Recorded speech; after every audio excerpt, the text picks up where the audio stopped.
tous, aujourd'hui on va parler d'un sujet un peu particulier qui se nomme la vie de nos schémas mentaux.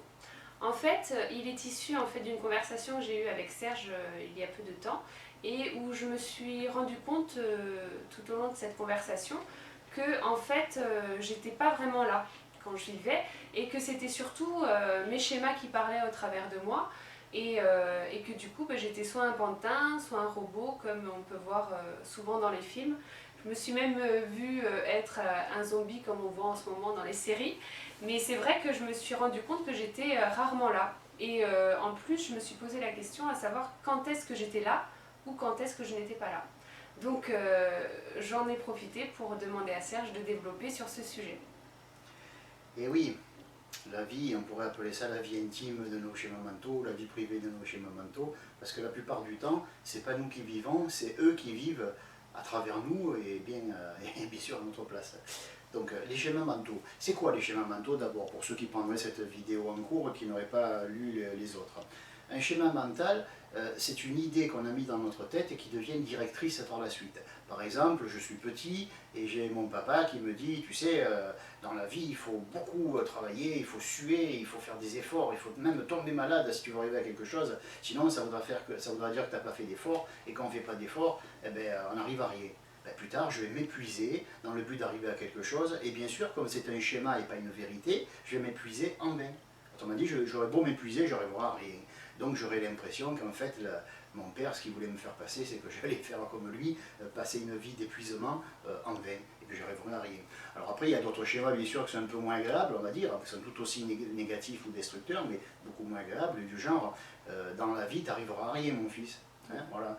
Ou alors, mais toi, de toute façon, tu n'es pas bon, tu loupes tout.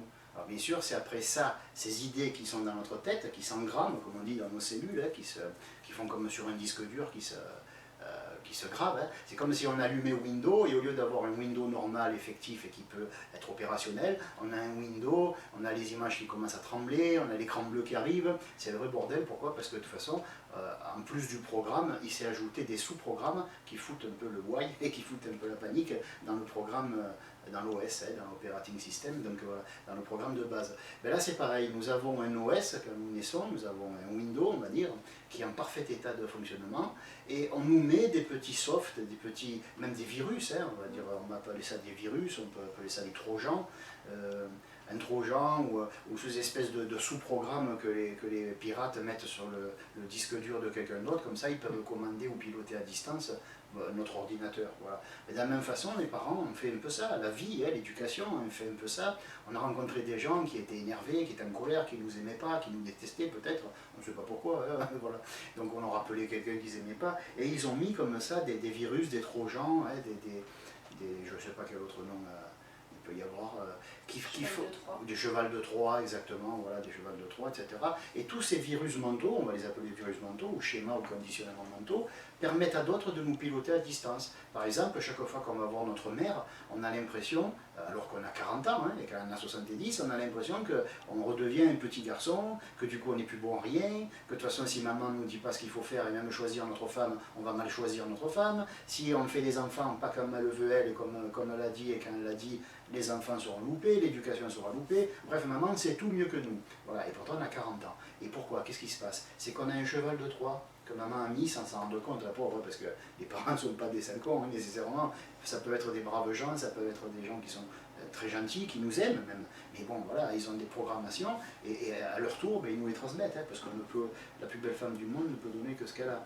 Donc tous ces trojans, ces virus, ces chevals de Troie que nos parents nous mettent dans le corps, dans la tête, dans l'esprit, sans s'en rendre compte la plupart du temps, 9 fois sur 10, et après ça nous évite de piloter nous-mêmes notre corps, c'est eux qui pilotent à notre place. Non pas nos parents, bien sûr, mais les trojans, les chevals de Troie qui sont mis à leur insu dans notre corps. Donc du coup, voilà, on n'est plus libre. Alors qu'est-ce qu'on fait? On évite d'aller voir papa, d'aller voir maman, alors que par ailleurs on les aime, parce que chaque fois qu'on revient de chez eux, on est soit vidé, on est soit énervé, on a l'impression d'être une merde, on a l'impression... Alors qu'en fait, c'est simplement qu'à chaque fois que nous allons les voir, les virus, les trojans et surtout les chevals de Troie dormants, s'éveillent. À ce moment-là, ben, il y a tous les petits militaires qui étaient cachés dans le cheval, ben, ils sortent et ils attaquent et ils foutent la panique dans notre équilibre psycho-énergétique et surtout notre équilibre mental et nerveux. Voilà. Donc c'est ça un petit peu les schémas. Donc dans la discussion que nous avons eue, ben, en fait on disait que les schémas vivaient en nos lieux et places, hein, que c'est eux qui vivaient, que c'est eux qui s'exprimaient. Parce que c'est vrai que chaque fois qu'on dit à quelqu'un, au fait, tu es bon pour faire ça, la personne de suite, avant même de répondre spontanément en tant qu'elle, c'est papa ou maman qui va répondre, qui va dire, ah tu sais, bon, j'en sais rien, parce que dans la vie, à quoi sommes-nous bons finalement? Et c'était maman qui disait ça. Ou là on va dire, ah tu sais, j'ai essayé souvent, mais j'ai du mal moi. Ah, c'est papa qui nous disait ça. C'est plus nous.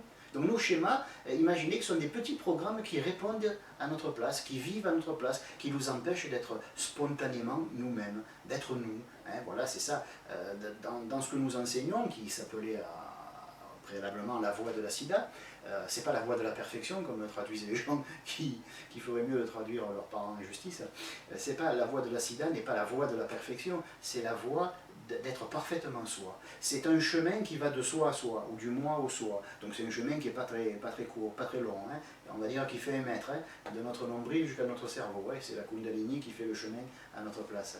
Donc la voie de la Siddha est un chemin que nous suivons, qui va du moi au soi, autrement dit de moi, l'état programmé, la conscience programmée, au soi, qu'il n'y a plus aucune programmation et qui s'exprime librement. Hein, la voie de la Siddha nous permet de devenir parfaitement nous-mêmes, et non pas parfait, il faut arrêter les conneries, qui va être parfait. Hein, voilà. Donc c'est une très mauvaise traduction des orientalistes, et ce n'est pas ma faute, je ne l'assume pas, moi j'assume ce que je dis. La voie de la Siddha, c'est la voie qui nous permet de devenir parfaitement nous-mêmes. Alors ça peut être même décevant, nous pouvons être un être humain simple, agréable, patient, aimant, bon c'est déjà pas mal, mais on n'est pas un être extraordinaire, on n'a pas des éclairs qui sortent des yeux, on ne fait pas tomber les murs en mettant les mains comme dans le Marvel Group, c'est là, dans les films, voilà. On n'a pas tous on n'est pas des mutants, on est simplement nous-mêmes, mais vraiment nous-mêmes, et là, croyez-moi qu'on est nous-mêmes, eh bien, on est heureux, parce qu'il n'y a rien de plus agréable, il n'y a rien de plus bénéfique que d'être soi-même, et il n'y a rien de plus désagréable, il n'y a rien de plus maléfique que de ne pas réussir à être soi, et d'ouvrir la bouche pour dire un truc gentil, et de s'entendre dire une saloperie, alors que ce n'était pas le but. Voilà, et de se rendre compte que ce sont nos schémas qui vivent et qui s'expriment à notre place. Voilà. Alors, toujours au niveau de ce sujet, j'aimerais que tu précises aussi au sujet de l'effet Shiva et de l'interaction des schémas compulsifs qui s'attirent.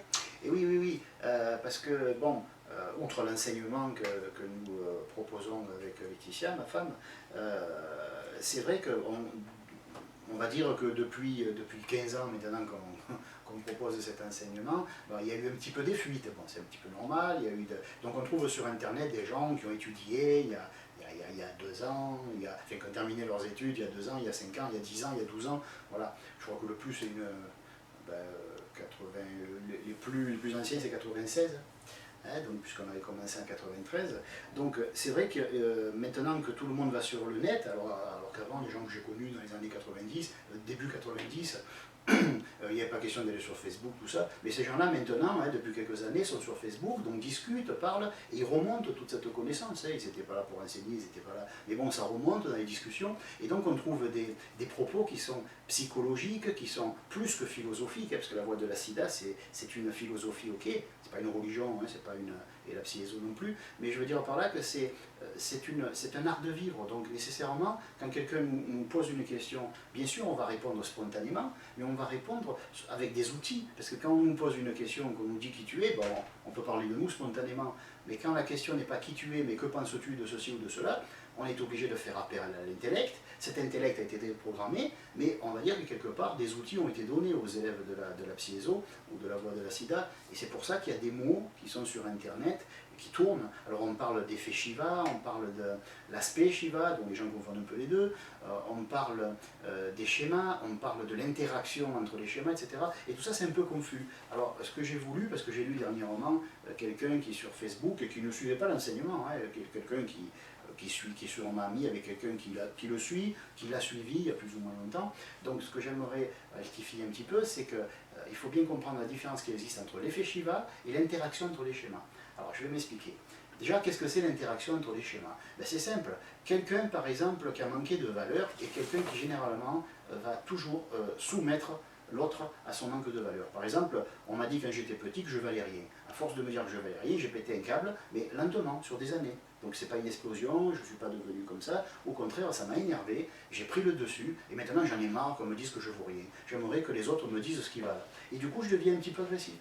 Parce que sous prétexte de demander ce que les autres valent, parce que moi j'en ai marre qu'on me dise que je vaux rien, ben je vais essayer d'acculer les autres, de les bloquer, de les mettre dos au mur et de leur dire « Et toi, qu'est-ce que tu vaux ?» alors qu'ils m'ont rien demandé.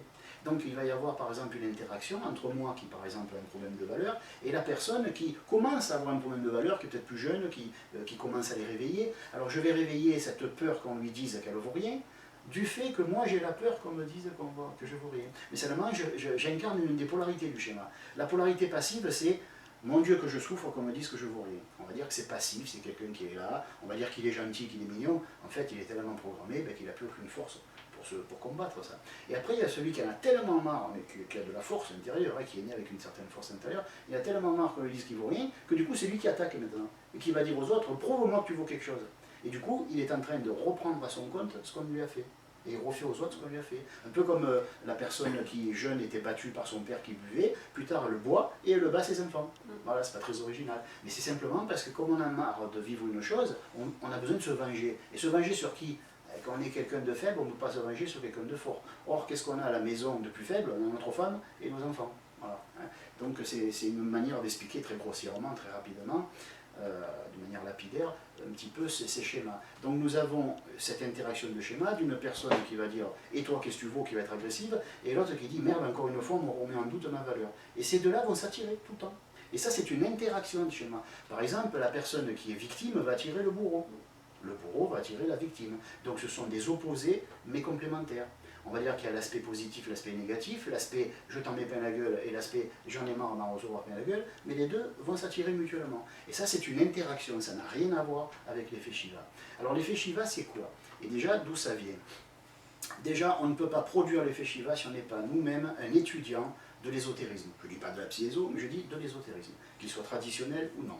Bon, c'est vrai que quand on est étudiant de la psyéso, c'est beaucoup plus rapide. Pourquoi? Parce que là où les gens vont étudier 25-30 ans, ben, dans la psyéso, on étudie 3 ans. Et les effets sont les mêmes, les résultats sont les mêmes, et la progression est la même. Voilà, je suis désolé, je ne suis pas là pour vendre ma salade, je ne suis pas là non plus pour dire que ma salade n'est pas fraîche alors qu'elle l'est. Hein, voilà, j'énonce des faits, et ceux qui ont suivi l'enseignement seront là pour me contredire ou pour affirmer ce que je dis, ou pour le confirmer ou l'infirmer. Donc au bout de 3 ans, on peut avoir autant d'effets et autant de connaissances et de pouvoir, entre guillemets, ou de facultés, appelez ça comme vous voulez, que si on avait passé 25 ou 30 ans. Pourquoi? Parce que c'est une voie qui est très rude, c'est une voie qui est très rapide, qui est en accéléré, il faut être quand même un peu costaud, elle est réservée donc non pas une élite, comme l'ont dit certains, mais réservée à des gens qui en veulent, qui sont passionnés et qui sont un peu résistants. Voilà. Il faut avoir le cœur solide. Mais l'avantage, c'est qu'au bout de 3 ans, on a l'effet de 25 ou 30 ans d'études. Même effet, à tous les niveaux. Bon. Donc, une personne qui a suivi un enseignement, qui est au moins, je dis bien à la fin de la seconde année d'études, cette personne-là a eu ce qu'on appelle une montée de Kundalini. Alors c'est pas une montée brusque qui l'a fait devenir un Bouddha, il ne faut pas exagérer, là encore il y a l'effet Marvel, ou l'effet, comment on appelle ça, celui qui vole et qui va à toute vitesse. Non, l'autre là, de... Thor. Non, dans Matrix. Comment il s'appelle? Néo. Voilà, Néo, qui à la fin, il a tellement vu qu'il était dans la matrice que finalement il a plein de pouvoirs. Bon, sans aller jusque-là, parce que ça c'est un petit peu un film, voilà, c'est beaucoup un film d'ailleurs, sans aller jusque-là, c'est vrai qu'on peut avoir certaines facultés. Donc une personne qui est en fin de seconde année d'études, c'est vrai qu'elle a eu quelques petites poussées, c'est-à-dire quelques montées légères de Kundalini. À ce moment-là, c'est la Kundalini et pas la personne. Je vais répéter, c'est la Kundalini, le pouvoir divin qui est en elle, et pas la personne elle-même, qui, à l'approche d'une autre personne, va produire l'effet Shiva. Alors c'est quoi l'effet Shiva? C'est un des 3 aspects de la conscience universelle. Le premier aspect, le plus connu et le plus aimé, c'est le cas de le dire, c'est l'aspect Vishnu, c'est le Christ, c'est l'amour. Oh, comme j'aime ce que je pense. Alors ben, je le conserve. Après, il y a l'aspect créateur, parce que pour aimer une chose, il faut bien qu'elle soit créée. L'aspect créateur, c'est Brahma. Voilà une chose. C'est l'aspect mère qui dit à son fils, est-ce que tu aimes? Le fils il dit, que c'est bon maman, je le conserve. Le père il vient, il dit, tu sais mon fils, tout ce que tu vas conserver et garder sur toi, ça va prendre de la place et après il n'y aura plus de place pour le nouveau.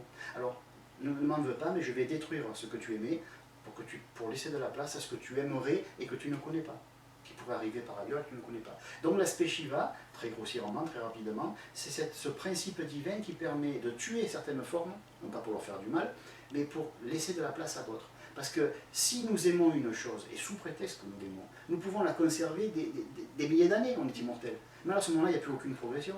Qu'est-ce qu'on en sait s'il n'y a pas mieux, s'il n'y a pas beaucoup mieux? Mais tant qu'on s'accroche à une bouée qui fait 1 mètre carré, on ne peut pas se rendre compte qu'il y a des bouées qui font 10 mètres carrés, et on ne peut pas se rendre compte qu'il y a des îles, et qu'on peut être au sec. Voilà, hein. Donc sous prétexte de se tenir un petit bout de bâton ou une petite bouée, on ne sait pas qu'il y a d'autres bouées, qu'il y a des bateaux, qu'il y a des îles et qu'il y a des continents où on est complètement au sec.